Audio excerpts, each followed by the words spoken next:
Bunty phone করছে। ফোনটা ধরে বল যে মা বাড়িতে নাই।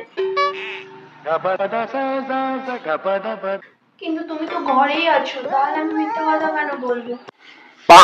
আসলে তো টুম্পা আন্টি আমার কাছে একটা শাড়ি চেয়েছিল বিয়ে বাড়ি যাবো বলে। এখন যদি আমি ফোনটা ধরি আমাকে শাড়িটা দিতেই হবে, কিন্তু আমি চাই না। তাই জন্য তুই ফোনটা ধরে বল যে মা বাড়িতে নাই। এই দেখ, এটা খাবার করছে, ধরে বল লক্ষ্মী সোনা বলে দে।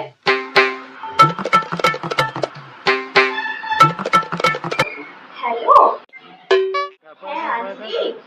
হ্যাঁ, বলছি মা বললো যে মা বাড়িতে নেই।